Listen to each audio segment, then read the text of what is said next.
What's going on, guys? Welcome to episode 21 here on Inspired Stories, back for the month of November.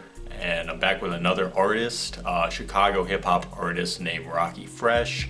It's actually been about 10 years now since I first heard Rockie. This was around the time he signed to Rick Ross's label called Maybach Music. And I started diving in on his mixtapes at the time, which were The Other Side and Driving 88. And I just loved how he was fusing, rock elements, alternative elements with hip hop. I had only heard a few other artists do that, but in the way that he did it, I just enjoyed the sound a lot. And specifically Driving 88, which is the themed mixtape around the movie Back to the Future. So it has a lot of different skits in it from that movie, and I'm obviously familiar with that movie. And the whole theme of like the DeLorean and everything and time travel was present throughout.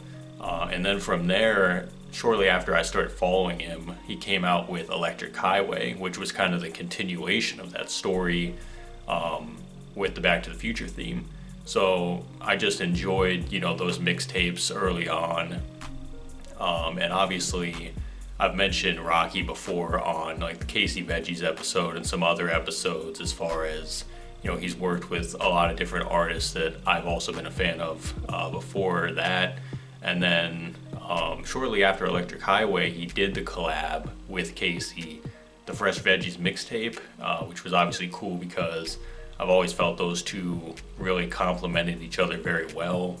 And to see them come together on a project was very cool. And I remember I was probably a sophomore at the time. And this was still in the mixtape era, so you would just wait all day for these mixtapes to drop. And Rockie was definitely one of those main artists during that era. I would always look out for his projects and everything. So fast forward a little bit, he does The Night I Went To mixtape, which is my senior year, another big project that influenced me a lot. Had Rick Ross on there, had Casey, had Chris Brown. Collabed with a lot of different people. This was around the time where Rockie was leaving Atlantic Records and leaving Maybach Music, and he eventually signed to Rostrum, which is the label that actually discovered Mac Miller. And he ended up being on Rostrum for a couple years. I don't know if that deal kind of just dissolved or what happened with that, but he ended up leaving Rostrum shortly after. He did drop Destination, which was his first official album, and I was a big fan of Destination. It brought back some of the older styles. I enjoyed hearing the collaborations with Aaron Ray. I enjoyed overall the production level. He works with a lot of tight-knit producers, one of them being Mike Daly, who I've had on the podcast before, and Mike always spoke very highly of Rockie and their relationship together. Zalesy, who is a member of the Mavin Boys, who were producers who were under Boy Wonder at the time, back in the day. He's worked with him a lot, and he obviously has worked with Boy Wonder as well through different collaborations. And then like all the way up until now, because that was 2019 was the first official album. He's just been releasing some mixtapes. He did Fresh Veggies 2. I didn't like it as much as the first one. I will admit that. It was a much different, more evolved sound, more modern, and I appreciate that, Rockie and Casey, of course, because I've said this about Casey as well, they try different styles, and they have evolved their sound over time, and you gotta respect them for that. And they continue to build a diverse catalog, so I think it's great to see. I didn't, enjoy it as much as the first one, but I think they are working on a third one as well, so that'll be interesting to see how that comes together. But I know this year specifically Rockie has released a new song almost every week, so he's been dropping singles all over the place. And again, I talked with Stoic, who's another producer that he just started collaborating with, and they did a couple songs this year already, so that was kind of cool to see that connection. And I think Rockie is currently working on another album.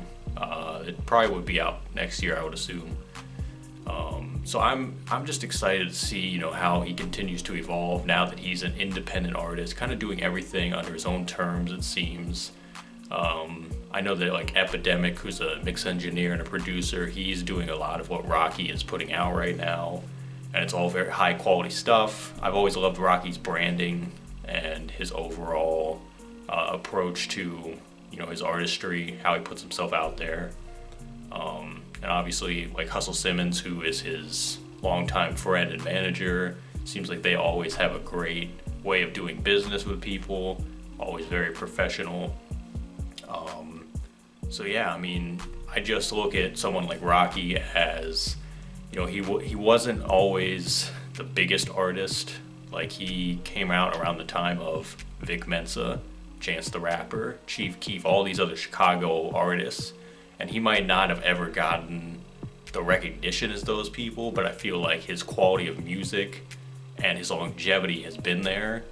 And it's hard not to give him credit for that, because he really paved the way for a lot of other people, especially, like I said, during that mixtape era when a lot of people were just trying to get their footing.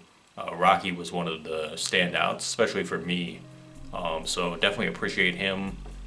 And I've talked with him and his team over the years about different collabs and things like that. Nothing has ever happened from it.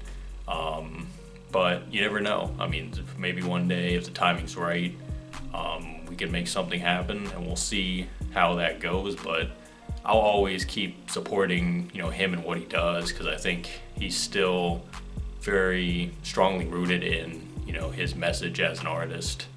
And I've always been a fan of his music. So if you guys haven't heard him, most of his music is on streaming.